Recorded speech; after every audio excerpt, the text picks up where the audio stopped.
Of the 1,000 memos that you sent to President Nixon while you were working for him in the White House, which of the scribbles that he replied with were the most fascinating to you? There were many of them. I got 1,000 memos back and forth. There are letters and comments on. There's my analysis, 10-page political analysis, how we ought to move and who we're going to have to reach and what constituencies. One of them, and it's in the book, I had sort of convinced the president, I'd convinced myself, because the country was so split up and young people were, Ho Chi Minh, the NLF is going to win. They were breaking on Vietnam, there was violence.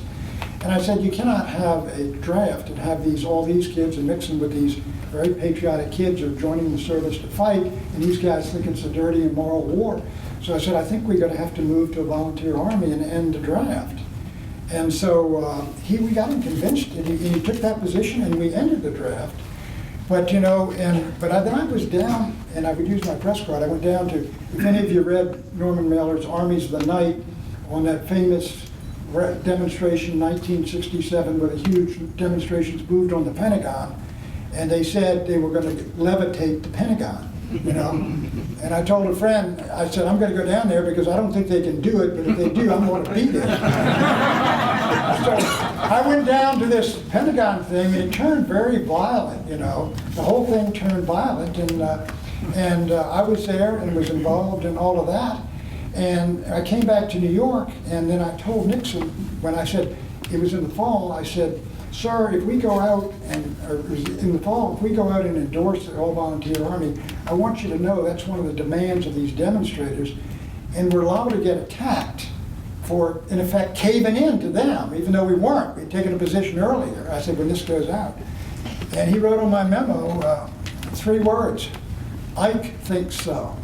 What that meant to me was Richard Nixon was taking my ideas and discussing them with General of the Army's Dwight David Eisenhower to get his opinion on them. So it was very dramatic, and when I found it in my files, I said, here's Richard Nixon saying what the former President of the United States said about my idea, It was a good feeling, Did you not realize it at the time, or you just realized this by reading the files that Shelley found? There's a tremendous number. Well, we went through them all. We got about 4 or 5 file drawers, and we have all these by columnists, by newspapers, and then my memos to Nixon. And when we draw them all out, we got to about 1,000 of them. And some of our letters people wrote to Nixon, and Nixon, one of them from Bill Loeb, the union leader. He was telling Nixon, you better do this, and you better not talk about this. And he was really telling Nixon what he had to do. He's a Manchester union leader. And Nixon wrote at the top, Pat, I think you should go up and see him. I flew into New Hampshire. I met William Loeb and Naki Loeb. And about 25 years later, they endorsed me for president and the union leader. They became close friends. But Nixon would write on, he would get letters, he would write on things. One of them, he told me, I sent Nixon a memo saying, Romney and Goldwater are getting together. It was December of 1966. I said, this is not a good idea that they should get together, And so Nixon sent my memo over to Goldwater. And Goldwater said, look, I'm not going to, bring in Romney. Romney's got to come to me first because he didn't endorse or work for Nixon, or work for Goldwater. And so, and tell Mr. Buchanan that. And so Nixon told me to write a letter to Barry Goldwater. And so I said, Senator Goldwater, and that's when Goldwater was really had an animus against Rockefeller and Romney, Scranton. They'd all walked on him, And I said, I wrote a letter, I said, appreciate your letter, Senator Goldwater, and there's a couple of views among my friends on what should be done with Romney and Rockefeller.